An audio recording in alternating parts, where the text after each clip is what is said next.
If you've ever found yourself overanalyzing someone's words, wondering whether they really care, this video is for you. Because when someone says this one thing, it might just mean they're emotionally attached in a way they don't even realize. And to understand why, we have to turn to one of the deepest thinkers on love, Erich Fromm. His message? Real love isn't about finding the right person. It's about being the right person and recognizing the signals of attachment that come from fear, not just affection. The subtle signal of emotional attachment. So what do emotionally attached people say, almost without realizing it? They say things like, "I don't know why I care this much. I shouldn't be feeling this, right? This wasn't supposed to happen. And most importantly, you don't even realize what you do to me." These aren't confessions of control or manipulation. They're confessions of internal conflict. The person is admitting they're affected by you, that they're emotionally entangled, and often, they're afraid of what that means. Fromm's core insight, love is an act, not a feeling. Erich Fromm, in The Art of Loving, argued that love is not something that just happens. It's not a spontaneous emotion we fall into. It's a discipline, a practice, a choice. He said, love is the active concern for the life and growth of another. So when someone is emotionally attached but afraid to admit it, they're caught between two instincts. The pull of feeling something real, the fear of losing control, being vulnerable and possibly being hurt. Their words reveal this tension. They're trying to stay logical, to keep distance, but the attachment leaks out anyway. Emotional attachment versus emotional availability. Fromm also taught that most people confuse emotional attachment with love.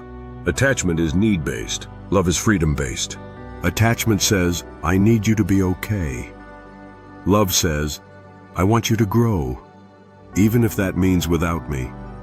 So when someone says something like, you don't know what you do to me, it's not always a healthy sign. It can reveal that they haven't yet learned how to love maturely. Fromm believed that to truly love, one must develop the capacity for responsibility, respect, knowledge, CR.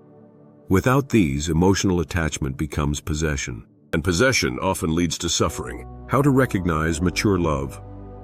So what does mature love sound like? It sounds like, I care about you, and I want you to be happy. Let's grow through this together. I want to understand you better. These aren't dramatic. They're consistent. Fromm said the real work of love begins after the spark, when it becomes about building, not chasing. He wrote, to love someone is not just a strong feeling. It is a decision, a judgment, a promise. What to do if you hear that phrase? So when someone says, you don't know what you do to me, what do? You pause.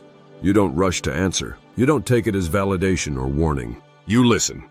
Ask yourself, is this person self-aware? Are they able to communicate calmly? Do they respect my boundaries? Because someone can be emotionally attached and emotionally unavailable at the same time. And that combination leads to confusion. Fromm said the path to love starts with self-love. Not narcissism, but self-respect. Knowing your value. Having the strength to walk away from chaos. And the courage to build connection slowly. What love really asks of us. Fromm's work reminds us, love isn't something we fall into. It's something we learn how to give. When someone is emotionally attached but still afraid, that's not the end. It might be the beginning. But only if both people are willing to grow. To face their fears, to choose understanding over intensity. So the next time someone says something like, you don't even realize what you do to me, don't panic. Smile gently. And remember, it's not just about how deeply they feel, it's about how bravely they love. Because emotional attachment is the spark, but only emotional maturity can build the fire. If this message hit home, you're not alone. We're all learning how to love better. Through psychology, through philosophy, through practice. So keep growing, keep feeling. And keep showing up for the kind of love that makes you better, not smaller. Don't forget to like, share, and subscribe for more wisdom from great minds like Fromm, Jung, and Rilke. Until next time, take care of your heart.